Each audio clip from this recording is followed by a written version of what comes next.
Ladies and gentlemen, it's that time of week. I'm your host, Joseph Decker, host of The Joe Show, your sports source. I want to welcome everybody in here today. Thank you, everyone, for tuning in. This has been a big time episode for me.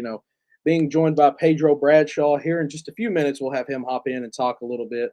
And we're going to have a really good episode here today, guys. We got lots of questions written out, lots of things planned out. So I think you guys are really going to enjoy this one. I want to give everybody a little bit of a kind of update.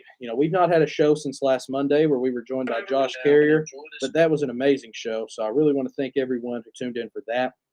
Uh, Lots of views across there. It's got out to a lot of people. We had a few guys from UK reach out and talk about the show. So we're at a really good spot right now.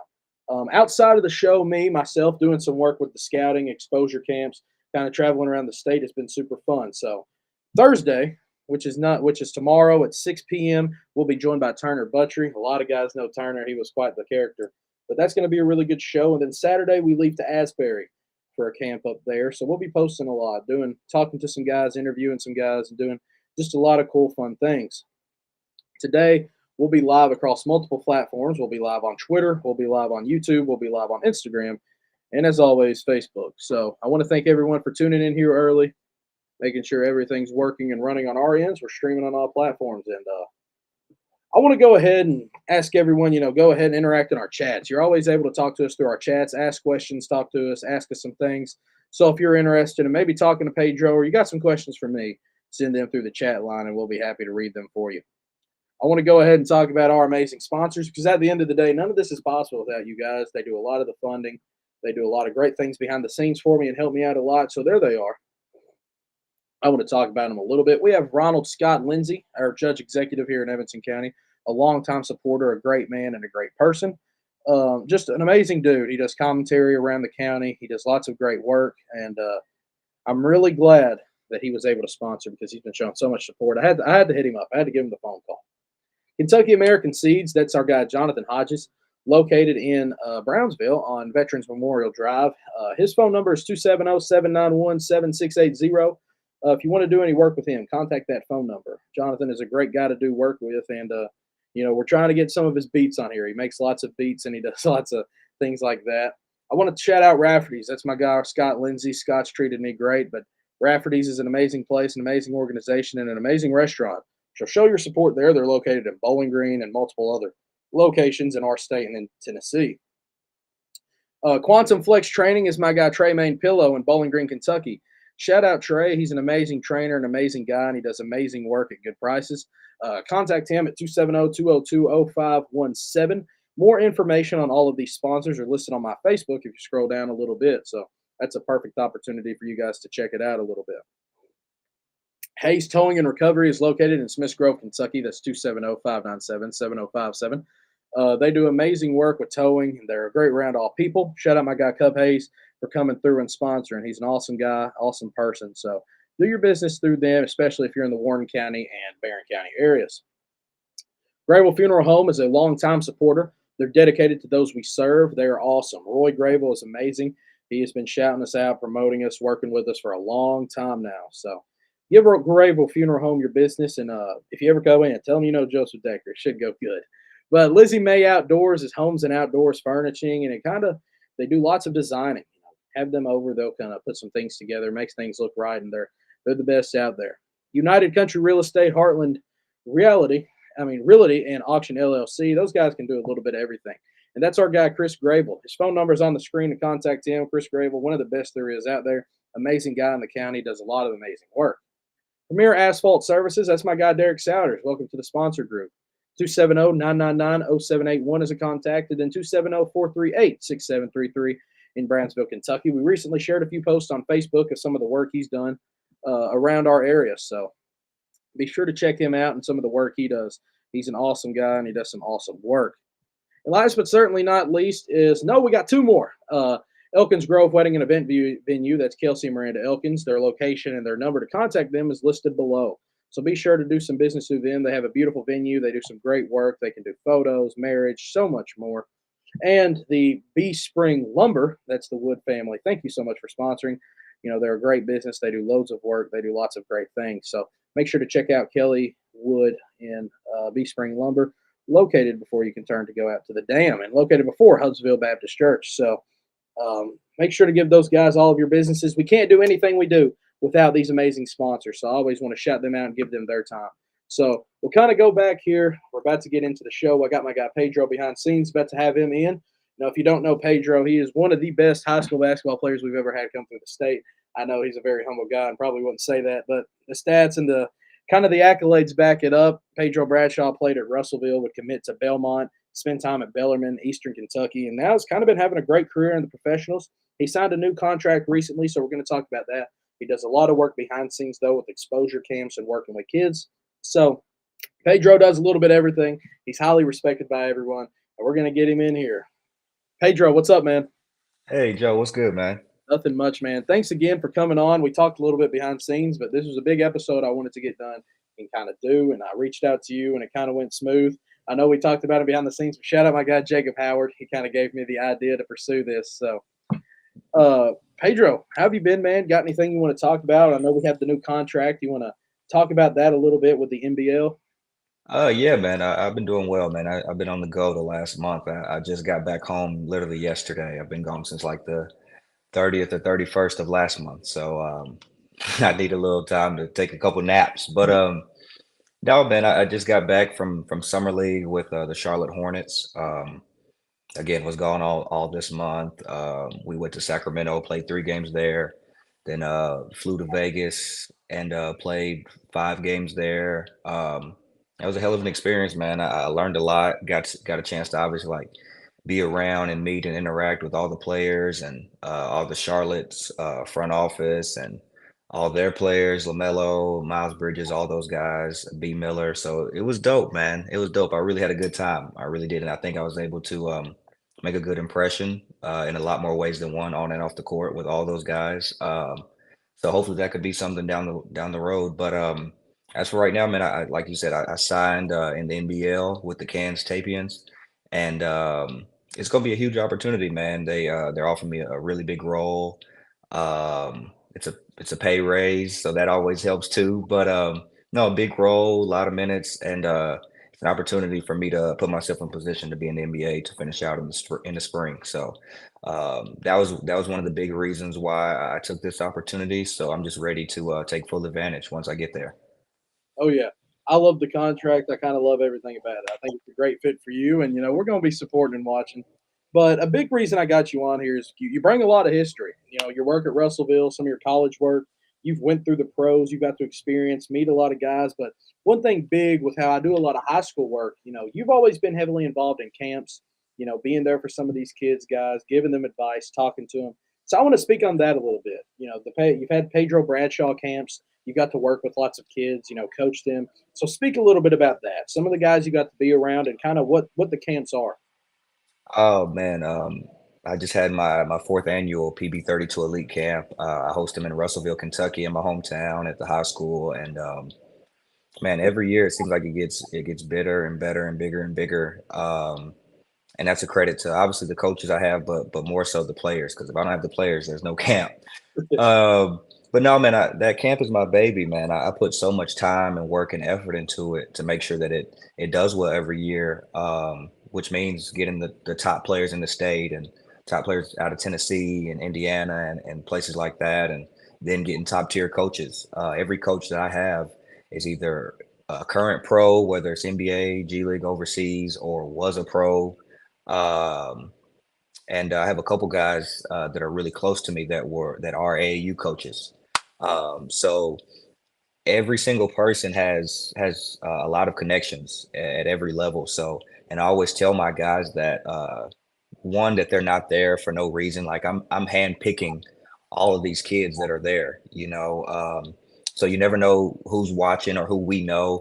So I just always encourage them to take the make the most out of this opportunity and obviously have fun, but just play to their strengths and do what they do best.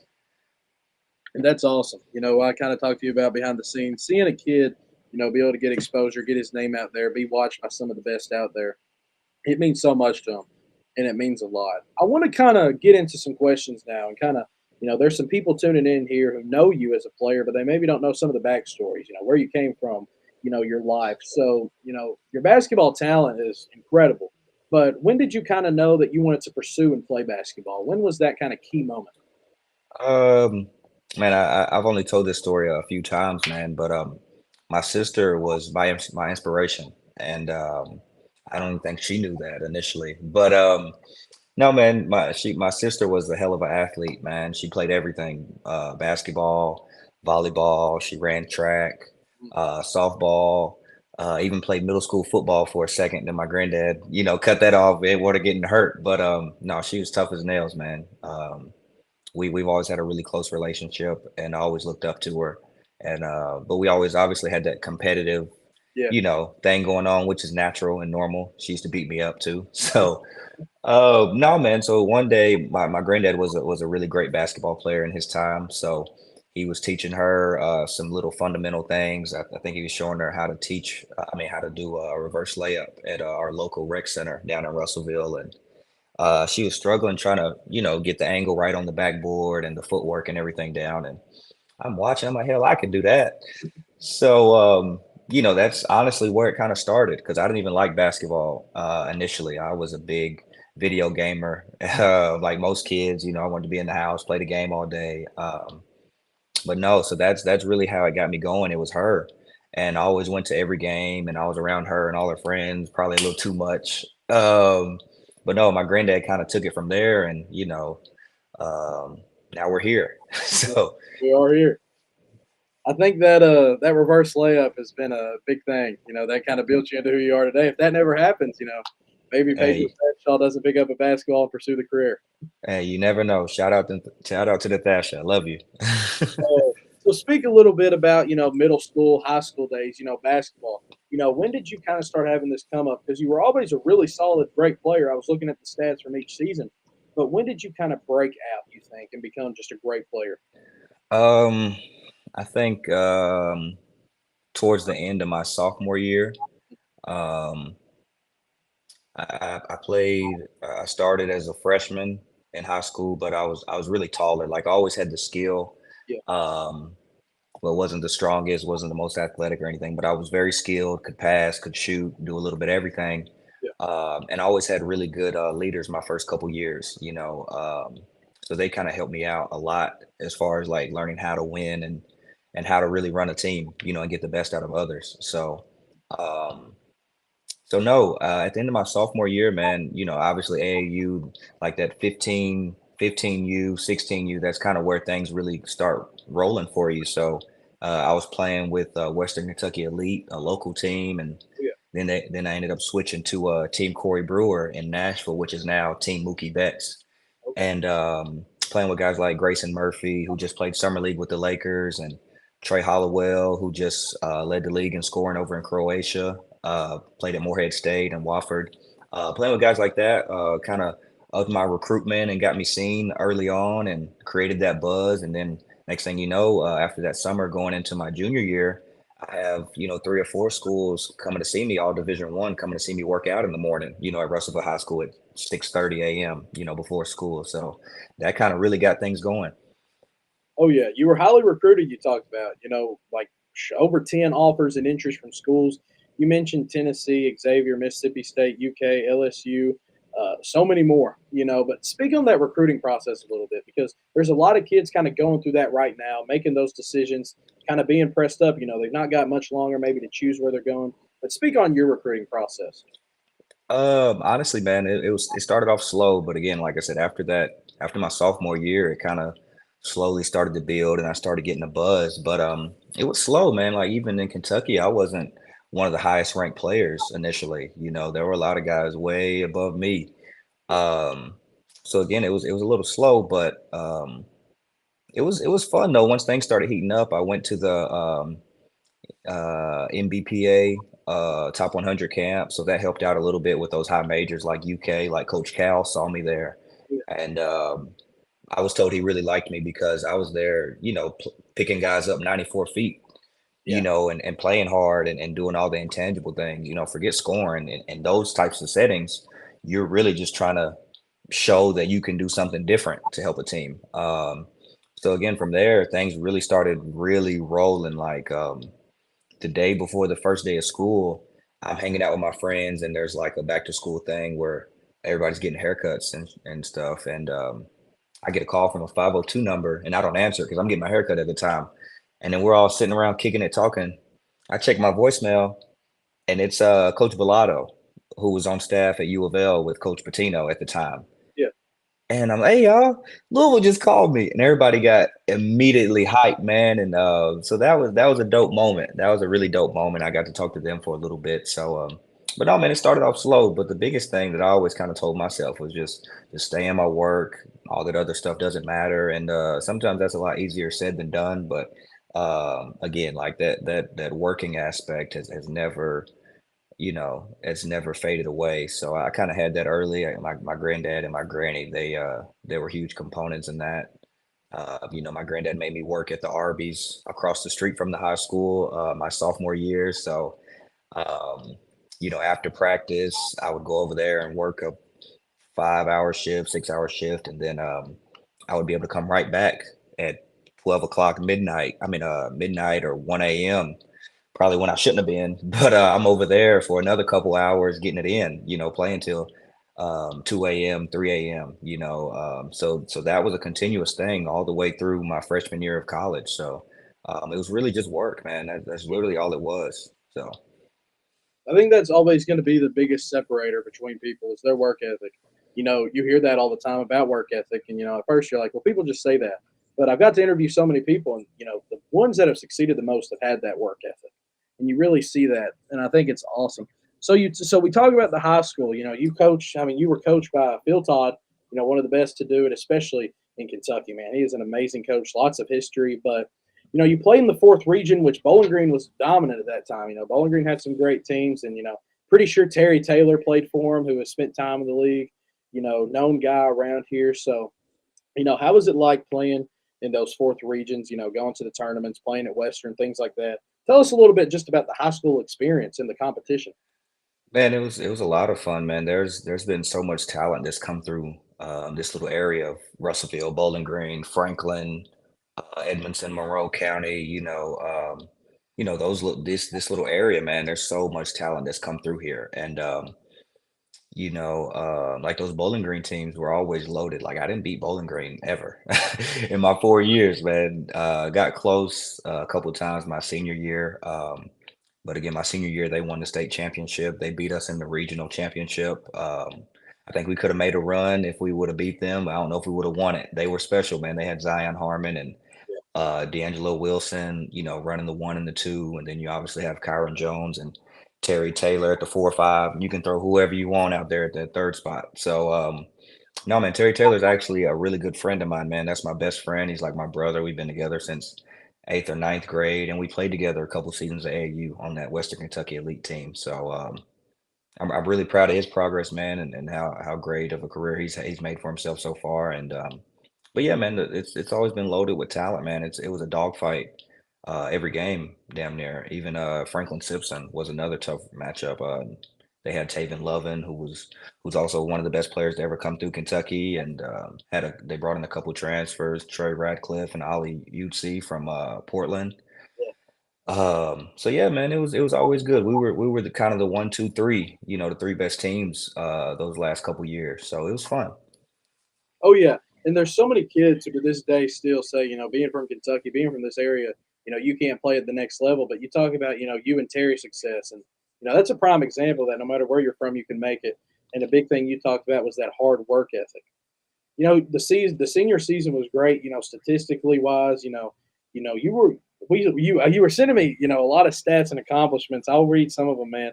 I responded with, I knew how great of a player you were, but some of them, that senior year, that junior year, you just got your name out there. So many, you won so many awards. I don't know if I mentioned this yet, but over 1,900 points for your career, over 1,000 rebounds. Second most rebounds in a game with 25. Only guy to record a triple double. And there's so many other things down there. Pedro, how grateful are you and happy for those achievements you have, man? And just, what do you think about it, man? Because I mean, that's a full essay worth of accomplishments and awards, man. Yeah, no, I'm extremely grateful, man, and I've been blessed, man. God has definitely blessed me in a lot more ways than one. But no, man, it's a lot of those that stuff, man. I keep it in my notes. I've had it since I graduated, just for when the time comes where if they want to retire my jersey or anything, where there's no missteps. But I don't. You're the first person I've sent any of that stuff to, and I've Really? told a lot of that stuff to. So I kind of keep that in the tuck. Yeah. Um, but no, man, it's again, it's a blessing, bro. Like I couldn't have imagined doing a lot of those things. To get the rebounding record, I had to pass Phil Todd. I had to pass my coach up during my senior year, and I had no idea that I was even getting close until we were playing at the Class A tournament. And he was like, Pedro, you're finna get close to that record. And he, kind of let me know how close I was. And the game I passed him, I think they were back to back. We took a picture where we were sitting right beside each other, and he had the one up, and I had the two.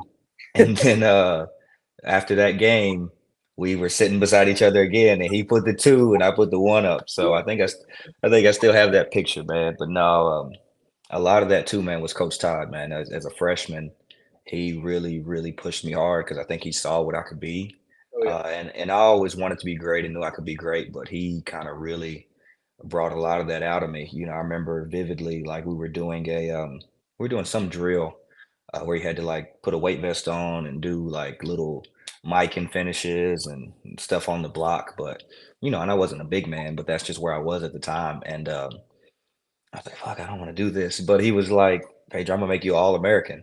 And Yeah. he's yelling that out and in the middle of the practice in front of everybody, like, you're gonna be all American. I'm gonna make you all American. And lo and behold, I wasn't a McDonald's All American, but I was a nominee. Yeah. And I wasn't a draft pick, but I was a great college player, and Oh yeah. I had a really great high school career. So again, a lot of that I credit that to Coach Todd and the way he was pushing me. Yeah, I remember, and I was talking about this. I was talking to a few of my close friends, and we were watching Russellville last year, and they didn't have the best win loss record, but they competed with everybody they played. Because when you Hmm. have a coach like that, you're going to compete, you're going to give it your all. And they kind of looked and they were like, "This Russellville team's not good. What's their coach doing?" And I'm like, the history that Coach Phil Todd brings to the table. How good of a coach he is, man. He is one of a kind, and you speak on him and credit him a lot. And I mean, that just kind of shows how great of a coach he really is. And you kind of said it, you wouldn't be where you're at without him. So I want to talk about college. So you'd end up committing Hmm. to Belmont. I know you'd spend some time at Eastern Kentucky, Bellarmine. So kind of tell me about college, man. Why did you leave some of those schools? Talk about the opportunities some of them they gave you, some of the stuff you learned there. Just speak about the college experience, man. College, man, it was a roller coaster. And I kind of set that chain of events off myself. Just being a little immature, I committed to Belmont, which is an amazing school, and I felt like it was a perfect fit for me, and I think it was. But as a freshman, man, I felt that I was deserving of playing as a freshman. But hindsight 2020, man, we had six upperclassmen, six seniors on the team, and four of them started, and two were, kind of redshirt seniors, redshirt juniors, or whatever. So, I'm not thinking about that. I'm thinking like, no, I'm killing in practice. I'm killing these guys. And I was on the second team, but it was, me and Dylan Windler, who ends up getting drafted by Cleveland. Me and him are kind of going back and forth every day in practice. Yeah, Not these other guys, yeah, and respectfully. But I should have just kind of awaited my turn. But again, coming from where I come from, I was like, no, man, I really feel like I can play. And even when the assistant coaches are telling me that, and the players are seeing it and telling me that too, it's like, yeah, yeah, well. So I just rushed it though, man. They wanted me to red shirt, and because again we had six seniors, they wanted me to red shirt, and obviously continue to learn the offense a little more and improve on some things. But we had an exhibition game. It was against Trevecca, granted, but I played 6 minutes, and I was out there with me, two other freshmen, and the two guys that were upperclassmen. yeah, And in those 6 minutes, man, I had 9 points and six rebounds. yeah, Um, so no, man. So again, I just rushed it, and then ended up transferring at the Christmas break, and then once I transferred, I went to EKU to play for Coach Dan McHale, who I had a really close relationship with coming out, and yeah, Doug Davenport recruited me there initially before he left to go to Bellarmine with his dad. But no, man, once I got there, Coach McHale got fired 2 or 3 months in. Um, and he had one more year left on his contract, and I didn't find that out until after. So they brought in Coach A.W. Hamilton, who's there now, and spent the year with them. And excuse me, it was a lot of ups and downs, man. He wanted to bring in his own guys ultimately, which is business, man. I understand. Yes, yeah, So ended up telling me like basically, like, hey man, like I don't think there's gonna be much opportunity for you here next year, man. So I ended up leaving. And once it found out that I was leaving, Doug was the first person to call me, Doug Davenport, and he was like, hey man, like we've got our best player leaving. Y'all play the same position. I think this will be a great fit for you. And I have a lot of family and friends in Louisville, so it was kind of perfect. I had them and a couple other schools I was considering. And the perfect thing about it wasn't out there, but I had been told that they were going to be Division 1 after yeah, the year that I was going to get there. So I was okay. This is perfect. There, I can go play a year of Division 2, get my feet wet, and really play because you got to think 2 years in college, I hadn't really played a ton yet. yeah, I played a little bit that first half. I mean, that second half at EKU, but I didn't really play much. So again, it was a great opportunity for me. So I went there, ended up starting and learned the offense pretty quickly with the help of Doug and Al and Scooter and guys like that. So had a good junior year. Only averaged about 9, but averaged like 9 and 5, and then went in the senior year, and they were like, "Hey, man, we're going to need a lot more out of you. We're going Division 1." Um, the guy in front of me that year was Alex Cook, who's one of the best players to ever come out of there. He had just graduated, so hey man, like you're gonna be our guy now. So it was a lot of pressure, man. It was first year Division 1. We were playing a lot of high major teams. Like Duke was our first game, yeah, you know, with Jalen Johnson and DJ Stewart and guys like that. So, but no, it was a lot of fun, man. COVID kind of put a damper on it a little bit because it was the back end of it.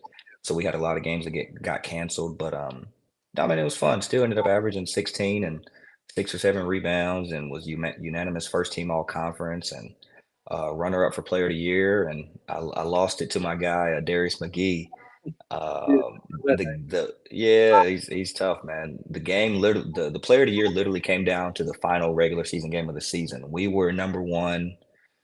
We went on like a 12 game win streak in the conference, got a lot of national attention, media wise, and so it was COVID. So they're like, usually you were playing like play on Friday, then play Saturday, Yeah, back to back. So they're like, no, it's the last game of the season. Y'all are just going to play one game. yeah, Bellarmine's the 1 seed. Y'all's going to go there and play. yeah, And basically, again, the player of the year was kind of going to be determined off that game. And Darius ended up having like 28, 30, something like that, and went crazy. And I only had 20, and they won. So yeah. hats off to him and them, man. They had a hell of a team, man, and I think they ended up, you know, um, giving Oklahoma State a tough run that year in the tournament with Cade Cunningham. So, but Oh all yeah. in all, man, it was a really good time, man. I enjoyed my time there. Those guys are great. I still go up there sometimes and work out with the guys and give some of them advice and play pickup and all that. So it's always fun, man. That's family. So. You spoke about it too in that junior season. You had to have a step up the next season. Man, you did it. You transferred. You had multiple transfers, kind of. So I want to ask you about this. One of the highlights right now and things that's talked about by everybody is the transfer portal. It's used a lot. People do it.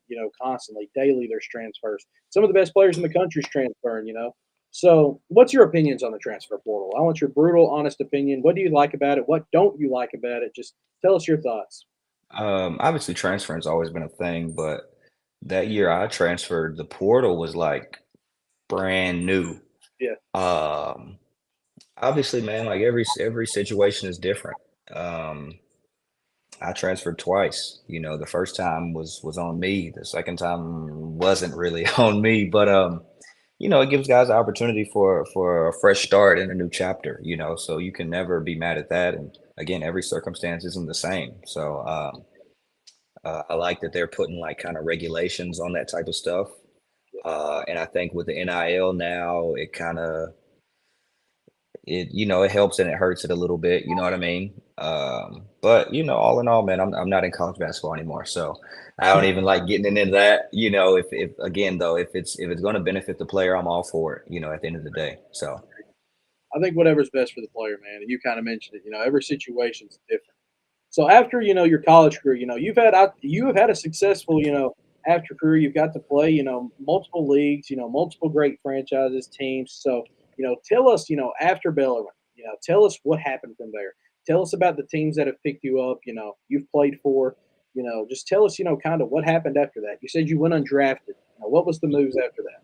So I declared for the NBA draft after my senior season. I had another year to do that I could have done as like a grad fifth year type thing, but man, teams were wanting me to transfer out and again do a grad year, but man, and Bellarmine obviously wanted me to stay. And one, I didn't want to do another year of school, and I didn't want to go anywhere like a fourth school. So I was kind of drained at that point, man, just because the biggest thing was obviously my whole goal has always been NBA and being a professional. So once I got my degree, I was like, okay, that's checked. So now let's get to the next thing, man. You done been through hell and back Yeah, these last 4 years, man. So like let's get it on done. So plus, man, we couldn't make the tournament, so that kind of hurt things a little bit too, for me in that regard. But no, man. So I went undrafted and ended up going to the G League. Got picked up by the Salt Lake City Stars. Second round, 10th pick. I think there's 3 rounds. So the Utah Jazz's G League team, they picked me up, and um, second game of the season, I had 23 and was one of the players of the week. And then I didn't play the next 4 or 5 games at all. Um, so this is going to get you into the mind of like and get you a peek behind the curtain of how things work on this end, man. We brought down 3 assignment guys from the Jazz yeah, after those first 2 games. So I didn't play the next 4 or 5 games, and then I might have played 1 or 2 more games after that, and then they waived me. yeah, Not because I wasn't good or anything, but just because okay, our team isn't winning. So we needed like, okay, let's just make some changes. So I was one of the first guys to go in that regard, and then got picked up by the Sioux Falls Sky Force, which is Miami's team, and was there for about a month or so with Brandon Knight. He was on the team at the time. That's one of my guys to this day, one of my vets. Um, had played well there, but only played about 5 or 6 games, and got waived there. Again, Mario Chalmers. It wasn't anything I did. Mario Chalmers wanted to come back and play in the G League because this is when a lot of vets were getting 10 days at the time because it was during COVID. yeah, So they're like, man, Pedro, like we love you. You didn't do anything wrong. You're really good, but Mario Chalmers is coming back, and also Javante Smart had just gotten waived off his 2-way with Milwaukee, so they had his rights, so he was coming back too. So a lot of uncontrollables. So then I go to the Iowa Wolves, which is Minnesota's team, and I'm filling in for Brian Bowen, who had COVID at the time. So I'm there for 2 or 3 weeks and didn't really play much because I was just filling in. yeah, So then I got waived from there.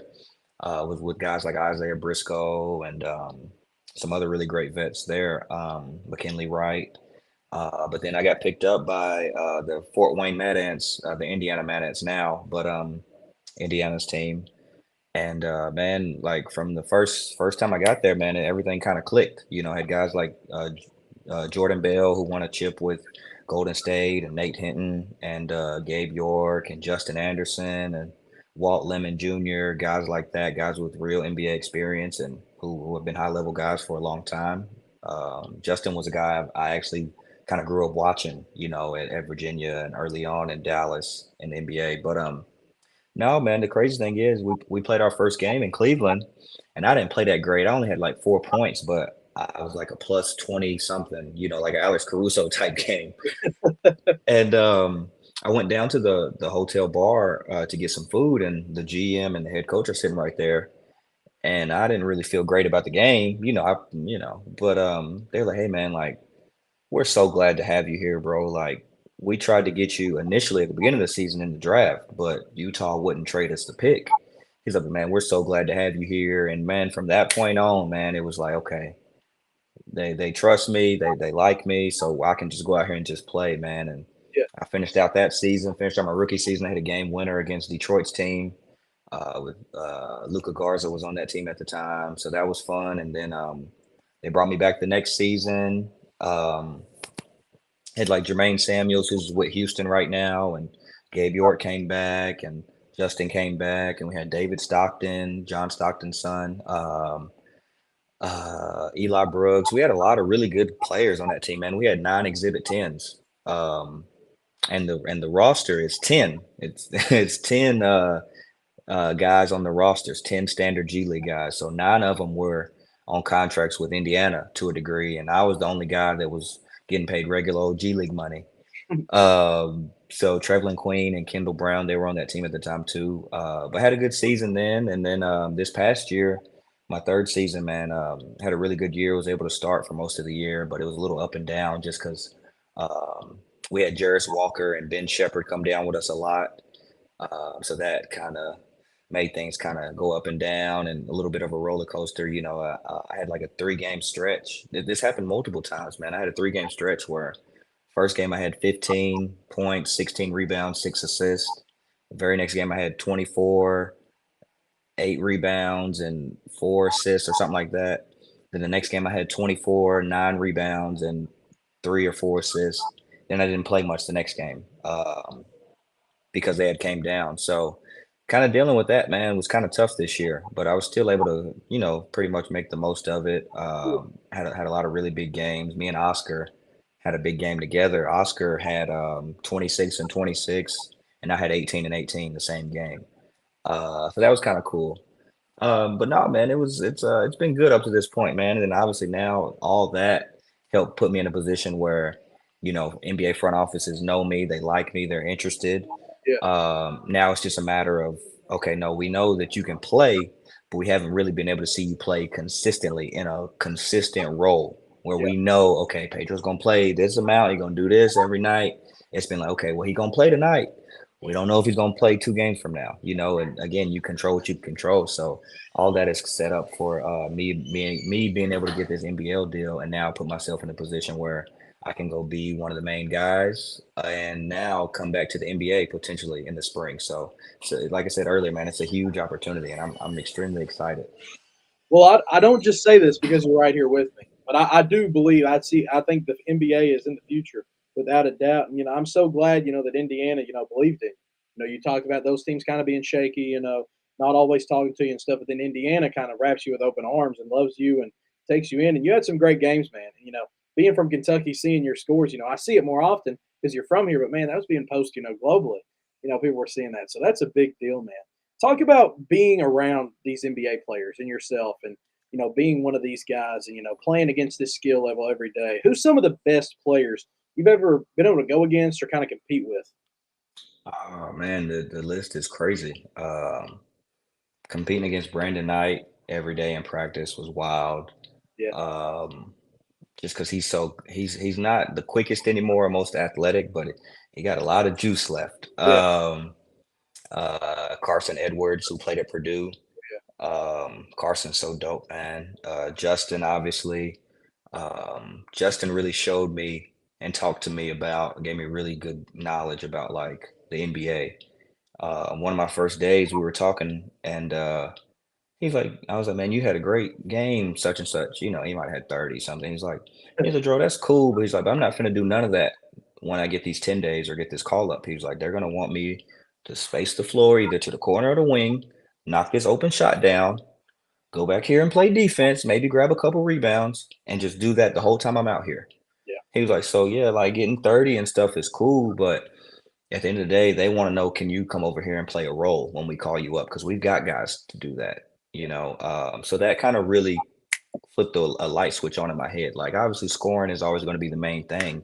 But if you don't have other skills that translate, and intangible things that you can do to help a team win, if all you can do is score, man, sometimes there's going to be nights where you're not doing that. So what else are you bringing to the table? But guys like him and played against Romeo Langford and um, man, the list literally goes on and on, man. It's crazy. There's so much talent that I've been around and played with and against, man, especially in the G League, man. Like there's every night there's 5 or 6 guys at least out of the 10 that are really good. Like Scoot Henderson got a chance to play against him when he was with Ignite. John Jenkins, who was a 6, 7 year NBA vet. Ron Holland. I didn't get to play him this year. He was hurt when we played Ignite, but Matas Buzelis. oh yeah, He's good, man. He's really good. I think he'll be special in Chicago. But man, it's a lot of guys, and then obviously guys on my team. You know, we had Oscar on our team this year. Oscar's one of my favorite people in the world, bro. He's so genuine and he's joyful, and man, he's just a fun guy to be around. He doesn't have a bad day. Yeah, So, and then obviously with Charlotte, B. Miller, and being around Miles Bridges and LaMelo and Seth Curry and guys like that for a little bit, man. It's really fun. So I've been blessed again to be able to play this game and also be able to meet a lot of these guys and play against these guys. And man, like I've noticed that, um, not being boastful, but I get so much respect yeah, from all these guys, man. And it's not even about the play. It's just about, okay, the way he carries himself, man. He's the first one in the gym yeah, 2 hours before everybody, and he's damn near the last one to leave every single day. Like Elfrid Payton, he's one of the guys that always told me that. And for it to be a lottery guy like that, who's one of the greatest Orlando Magic point guards ever, yeah, it's like, okay, damn, like maybe I'm all right, yeah. him and guys like him and Jordan Bell saying things like that. So yeah, man, the relationships I've built over time just because of this little orange ball, man, it's been huge, man. It's been huge. Again, I'm so blessed, bro. God has blessed me.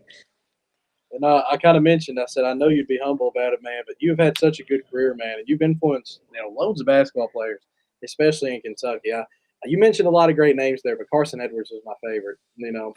Watching him at Purdue was insane. He was just awesome. I want to. You spoke about kind of this summer league with the Charlotte Hornets, but speak a little more on it. Speak on the summer league a little bit.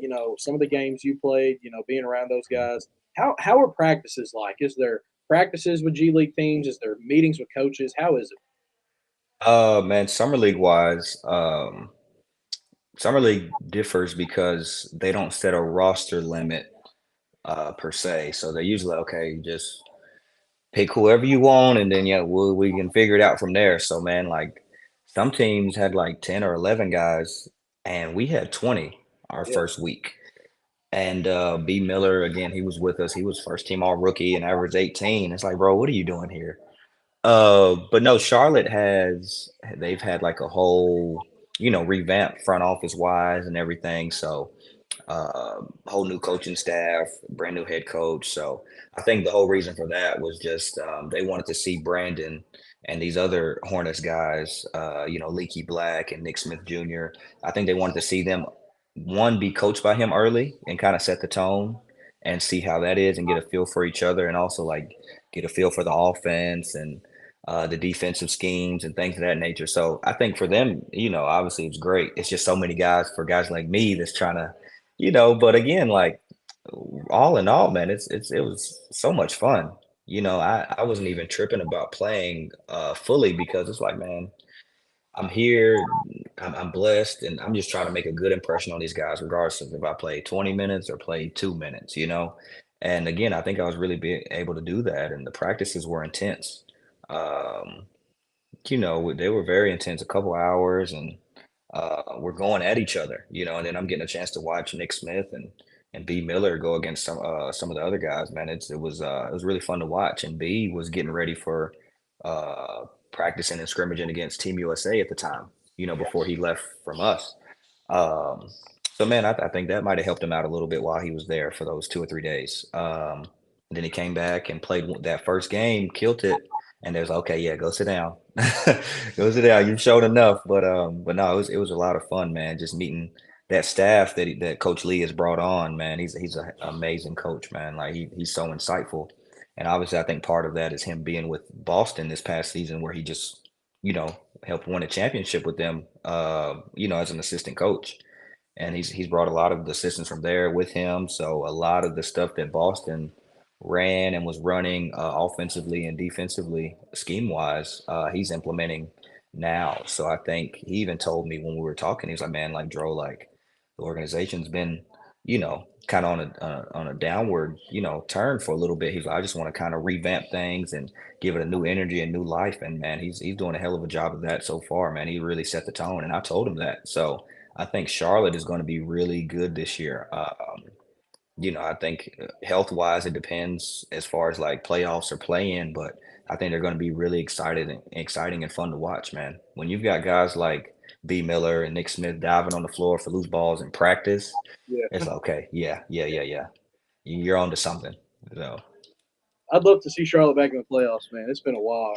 Kimba retired, yeah, man. man. That was heartbreaking. Seeing, Yeah, man. He's one of the greatest point guards to ever play this game. And hell, I even got to sit down and chop it up with him a little bit because he's on staff with them now. yeah, And he was just talking to me about like his career and what made him go ahead and want to retire now. But talks about he lives in Charlotte. He's obviously from New York, but how Charlotte's kind of been home for him, and he was excited about getting this opportunity to now like kind of help, Lamelo, continue to further his career, and help him get better each day. So he's a real down to earth dude, man. Like I've always been a fan of Kimba's too, so that was kind of surreal for me. Like, damn, I remember you hitting dude with a cold step back in the Big East tournament. legend. So yeah, man, yeah, it's a legend, man, right there in the flesh. So. When we got a guy on like you in here, Pedro, who's got so much history, he's got to meet so many guys, got to play against so many people, made an impact. I love to ask so many questions, but I do a thing called quick questions. It's kind of like 20 questions, or when you see somebody kind of have to give quick answers. So I got a lot of questions I want to ask you that's kind of quick, and you kind of Okay. give me a quicker response. So I want to get into it. Let's go back to high school for a minute. Who was the toughest guy you had to play against in high school? Probably Chris Wilkes in the Kentucky Indiana All-Star game. I think he might have had 30 both games, and I was his matchup. So he was Chris. We played against each other a couple times in AAU too, and he was always really good, man. He ended up playing. Excuse me, ended up playing at UCLA. Oh yeah, And was a really good player there. But no, man, he was so long and very, very skilled and could really shoot it, get to a spot in the mid post and in the mid range. So wasn't too much I could do, man. I was right there every time. But the second game I was able to make it a lot tougher on him, man. So and I had 16 and I think I had 16 and 15 or 16 and 12 that game, and we won the second game. So that made me feel a lot better, about him getting his 30. So but no, he was probably the toughest one for sure. He definitely was. He's number one up there. Romeo Langford is probably up there too. They're 1A, 1B. oh yeah. Best Phil Todd memory. Ah, man, it's too many. It's too many. It's too many, man. Oh, it's too many. I've seen him like say and do so much, man. It's crazy. I'll just say that the story of us taking the picture, the 1 and 2 picture, that I that's like, that's a dope moment. I like that one. Hardest player you've ever had to play a 1v1 against? Probably Gabe York. He's a professional scorer. So, Ball is Life, one of the top 10 mixtapes of all time. Um, again, one of the greatest scorers to ever play this game, man. Got a couple opportunities with the Indiana Pacers on two-way type of deals. So yeah, he's got every move in the bag too, and he can shoot it from the volleyball line. So yeah, he's probably one of the toughest. Him and Justin Anderson. Best defender you've ever played against?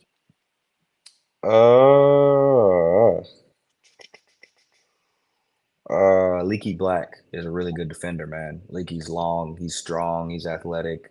Um, I think he'll actually play real minutes in the rotation for Charlotte because of that. So Leaky's probably up there. This is one that's asked all the time, and it's got some crazy clips. But most famous person in your contacts, Pedro? I don't know, man. That's a tough one. Maybe Alfred Payton, Yeah, maybe EP or JB. One's a lottery pick, and the other one's an NBA champion that played a real role for that team. So you take your pick. yeah. I'll take Elford the hair. Yeah. Best AAU memory, Western Kentucky Elite. What's your best AAU memory you've had? We beat actually me and our team we had our sophomore year was me, Terry Taylor, Kyron Jones, Kale Stotts that played at Russell County and played at Lindsey Wilson. We beat Zion and John Morant's team in Knoxville. It was Zion, John Morant, Devontae Shuler, Nick Claxton, and it might have been one more. They had a hell of a team, man, Yeah, and we beat them. We beat them down in Knox Vegas, and yeah, they had a squad, man. That was fun. yeah.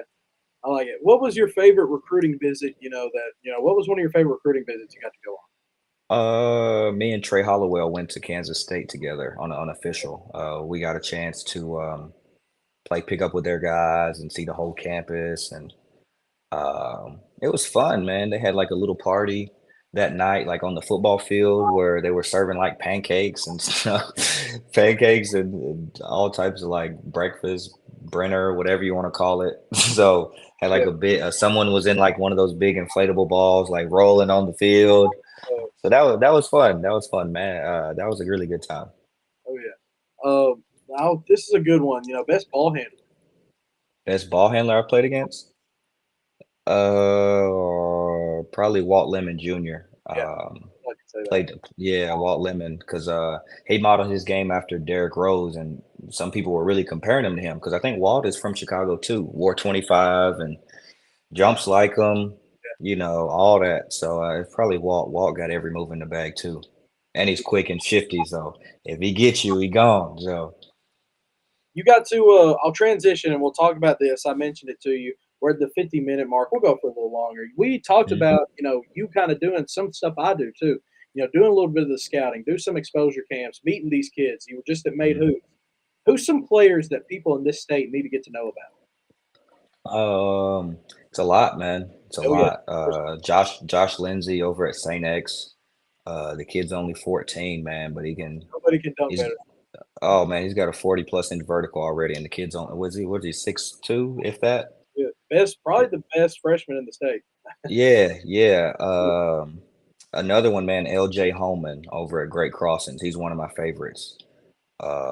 LJ's he plays with Indiana Elite. Yep. Had a really big summer. He's on a team where it's good for him because he's getting recruited high major wise. Yep. But on his high school team, man, he's not the guy Yeah. because he's behind. He's obviously Malachi Moreno and Vince Dawson. So and now they have Santonio Wade. So now he's having to play a role.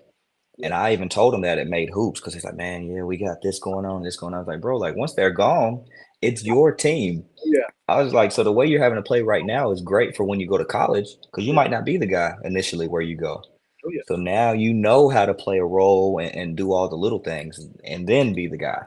So, but no, my man, I hate leaving kids out, man. So I ain't gonna name too many more, but those were two that just came right off the top of my list, man. I've got so many like favorite players in this state, man. It's so much talent, bro. I love seeing it. Oh yeah. Those are two guys we've interviewed and talked to, and there's not many out there better than them. LJ and Josh. I mean, they can fly. I mean, Oh they can man, sure fly. And LJ already has a Division 1 offer to Ohio. yeah, So I mean, LJ is making a name for himself. He's going to be a great player. I do some. I'll post about that. We're gonna post that. I'll make sure they see that. They'll love that. yeah, yeah. Bet that, man. Shit, Ty Simpson is another one of the guys I really like a lot. Tice has a really good chance to be really special too. So I'm excited to see his growth over time. So Is there any players you got to cover or watch? Recently. It might not just be this year, but it could have been the past. Who kind of reminds they kind of remind you of yourself. Growing up in high school. How you work. Is there any guys like that? Maybe play style. man, that's tough. And I'm not trying to be boastful in any way. I can't really think of one. Hey man, we don't have many people out there going and putting up 18 and 15, man. Yeah, man, it's tough, man. And the thing about it, man, when I go to these camps and these showcases and stuff, man, I kind of get frustrated when I see like wings that have the size and the skill, but they play soft as toilet paper. Yeah, Like, it's hard for me, man. And even some of the bigs. And I was talking to guys. I was like, man, like you can't be that big yeah, and a guy this tall pushing you over, man. Like that doesn't make any sense. no, And every coach that's coached me, I'll ask him. I was like, hey, man, honest truth. I was like, did I ever play like I looked? And it's like there's like no, but again, man, like with the rebounding and stuff, I just wanted the ball more, and that's all it comes down to. yeah, And defensively, if you're guarding yeah, no, I can't go guard a Zion or Joel Embiid. yeah, If they put their chest at me, it's probably a done deal. I got to take one, but no, man, just it's about just playing hard at the end of the day and really having a will to rebound and play defense and get stops and do that. And I'm not saying no kids do it. I'm just saying a lot of the wings don't do it enough or consistently enough, you know. But there's some really great players out there, man. Like I think the skill level is up from when I graduated, and that's the best thing that I like about it because kids are a lot better, and a lot more advanced now. So I think that's only going to make the game grow more and more. So Yeah, I've been on record to say I think this is the most skilled Kentucky basketball may have ever been. I mean, the recruits mhm. coming out, the players. I mean, we've not seen anything like that. There's so many good players out there, and it's going to lead to a great season. And it sucks, seeing prep schools, overtime league, maybe taking some of our guys. But man, we got so many other guys out there that they haven't even been discovered yet. We're talking Yeah, about that's these true. great players. So there's so much talent. Pedro, let me ask you this. This is one of the final questions, and I'll leave you alone. But if you have any bit of advice, you've worked hard, you went through so much stuff, you've been through it, but you've succeeded. What's some advice you would give to a younger athlete? Kind of help them through what they're going through, or gives them some advice, and with college and NBA dreams. Oh man, it's again, it sounds very simple, and it is, but it's a lot easier said than done, man. You just have to put your head down and continue to work. Yeah, Because there's gonna be days where you don't want to do it or you don't feel like it or whatever, but man, you gotta put yourself out there and get the work done, you know, and also put yourself in the best position to get where you want to be. I know a lot of kids I talk to about, AAU. You can play locally, but if you're playing locally and the tournaments you go to or down the street, you're probably not going to get seen, the way you want to collegiately, and it probably won't help your recruitment. So you have to play on an AAU team, and it doesn't have to be EYBL. A parent hit me up yesterday. His son is really good. He's a freshman. And he was like, "Hey man, I want him to get more exposure and get recruitment." I was like, "Bro, he's a freshman. Like, it's okay." yeah, And he was like, "Yeah, I'm thinking about just putting him on an EYBL team." I was like, "Bro, if he's on an EYBL team and he's not playing, he's just gonna have nice gear. oh, yeah, yeah. Like, it's It's not, not gonna get him an offer, you yeah, know? So you have to be in a position where you're gonna get real opportunity and have a real role and play. So just put yourself in the best position for that. Have a tight circle around you. Obviously we all have friends and family and everything, but your support system is really what's going to continue to take you further and further. So if that's right, then I think everything will be fine. Just be a good person too. A lot of that, man, has got me a lot further than this basketball has, man. oh, Just being respectful, being low maintenance. yeah, Nobody likes a diva. So just being very low maintenance and again, just working hard. People respect that and they see that at the end of the day, and you don't have to be the loudest person in the room, you know. Um, but yeah, man, it's a lot of those things are very simple, but they mean a lot, man. They add up to a lot at the end of the day. So and I always tell kids, man, like any kid that I interact with and coach at these camps or have at my own camps, man, I'm like, hey man, like I know we both, especially me, like I have my own stuff going on, man. But if you ever need any advice or anything, man, you have my number, you have my Instagram, Twitter, whatever, just hit me up, man. And I don't mind helping. I like being a vessel for these guys, man, because I didn't have a big brother growing up like that. So I think it's nice that I'm able to kind of be there for them when they need it. You know what I mean? oh, So. yeah. That goes a long way, man. I'll Yeah, man. Pedro, with your new deal with the NBL, playing for the Tapans, what can we expect out of you, man? What can we see from you? Man, I think I'll be able to put a lot more things on display that I've shown flashes of these last 3 years as a pro, especially this past season. But I think it'll just be more, on a more consistent level. That's really all it's been, man. It's just needing a consistent opportunity to just fully show what I can do. When I was out in Vegas for Summer League on one of our off days, my agency had a pro day for me and a handful of the other guys on our agency, Yeah, and we were at Impact Basketball, and we had a number of NBA teams there and a number of overseas teams, and the GM for the Tapans came over. He flew out just to see me at that workout, and man, that meant a lot to me because he brought some of his family too, and he's excited, man, because we had an hour and a half stream on a Zoom meeting like sometime last month before I left for summer league, and yeah, he was like, "Man, every person we've talked to about you and everything we've heard, man, like I don't really care about the workout." He's like, "Obviously," he's like, "Man, you killed this." He's like, I didn't even care about this. He's like, I already know what you can do. He's like, I literally just wanted to come see you, shake your hand, see face to face that everything I've seen and been told is, correct. And he's like, you proved me right today. He was like, so man, I'm extremely excited to have you, man. The coach is excited, and the coach will text me every other day extensively. Now they're over there. Some of the guys that are from there are there practicing and working out a little bit. And we don't officially start to the 15th, so I'll probably leave in a couple weeks or so.